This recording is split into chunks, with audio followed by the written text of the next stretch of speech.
It began with clouds, thick, dark, and strangely still.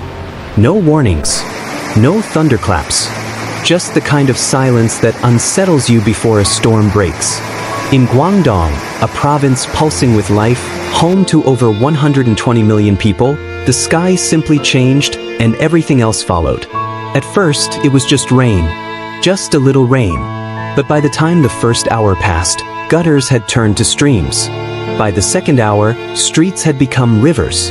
And before the day was over, entire districts had vanished beneath murky, rising water. You didn't hear panic at first. You heard confusion, then urgency, then silence again, but this time, it was different. The kind of silence that comes when a place no longer sounds like itself. Because on that day, Guangdong drowned.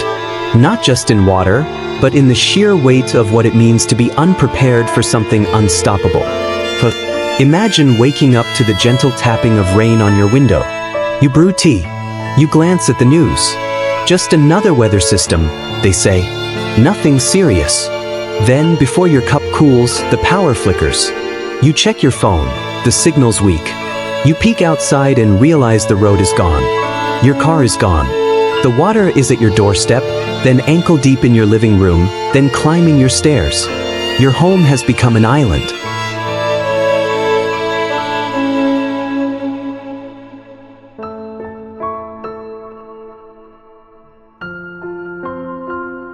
And you, stranded with your family, are now waiting not for the storm to pass, but for help that might not arrive in time.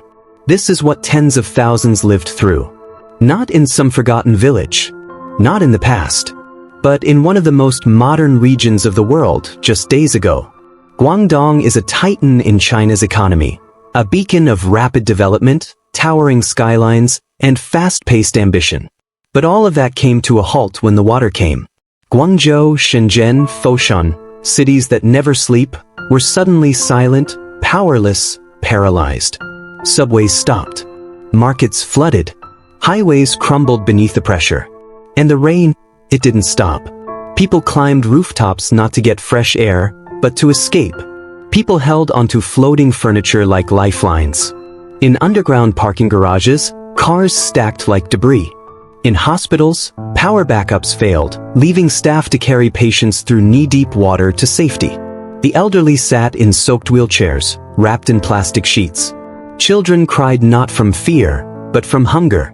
Volunteers used buckets tied to ropes to get clean water to buildings where elevators had died. Mothers wrapped babies in garbage bags to keep them dry. But this was not a scene from a movie. This was not an exaggeration. This was Guangdong. And it wasn't the first time. Every year, the rains come. And every year, the region braces. But this year, the rains didn't just come. They broke something. The systems failed. The safeguards fell short. And for many, hope felt like it was slipping away with every rising inch. But why does this keep happening? Why does this economic powerhouse, with its towering buildings,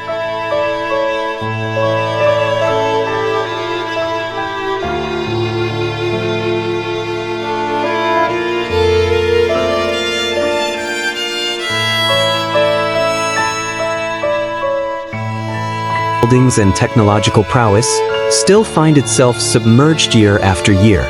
The answer is layered. Geography is one part. The Pearl River Delta, a dense web of waterways, cuts through Guangdong. It's beautiful. It's fertile. It's also dangerously vulnerable.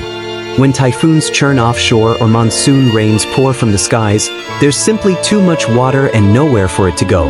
But nature is only part of the story. The rest we did to ourselves. Over the past few decades, wetlands were replaced by steel. Forests paved into parking lots.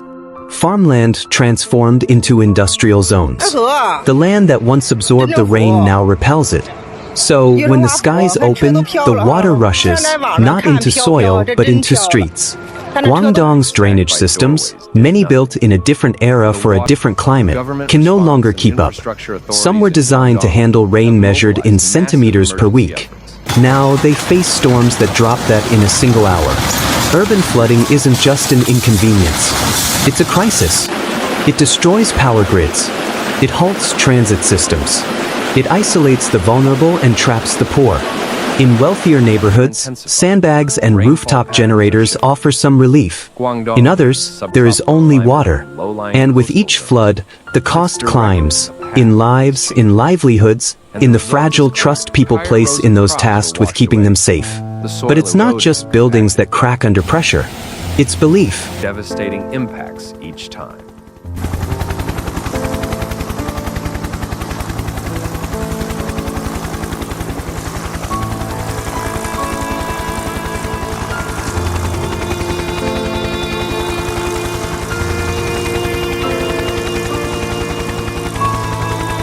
When a child asks, "Will we be okay?" and you don't have an answer, that's when the real damage begins. In rural towns outside the city, the devastation runs deeper. Crops that were nearly ready for harvest lie drowned in the fields. Rice plants rot under inches of sludge. Machinery rusts in silence. There are no headlines for these places. No viral videos. Just quiet suffering and loss that lingers long after the flood recedes. And even as the rain stopped, the recovery barely began. Because recovery isn't a bulldozer clearing mud. It's not a headline that says, "Clean up underway." Recovery is a father trying to find dry shoes for his child. It's a mother checking every hour to see if clean water has returned. It's a business owner weeping as she throws away what took years to build. And it's the terrifying truth that for many, this will happen again. Maybe next year, maybe next month. Because climate change isn't coming. It's here. The storms are stronger. The patterns more erratic. What once was a once-in-a-century event now happens twice a decade. And yet, there is hope. There is innovation. China has begun experimenting with what they call sponge cities. Urban environments redesigned to absorb water. Permeable roads. Green rooftops. Artificial wetlands. Cities that bend with the rain instead of breaking beneath it. Guangzhou has started. Shenzhen too. But the road ahead is long. And the rain, it doesn't wait. But still, there are stories from this flood that speak louder than despair. There was the young man who swam into a dark basement to rescue a trapped dog. The teacher who carried children two at a time through waist-high water to reach a shelter. The volunteers who formed human chains to steady one another as they ferried supplies door to door.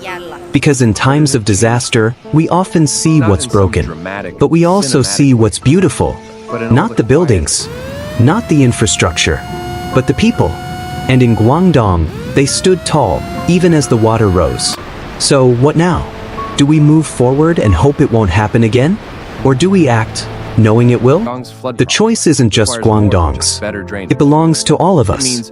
Because what happened in southern China this month isn't just a local disaster. It's a mirror, a warning, a reminder of what it means to build without balance, to grow without gratitude, to expand without thinking of the cost. The earth doesn't ask for much, just that we listen, just that we prepare.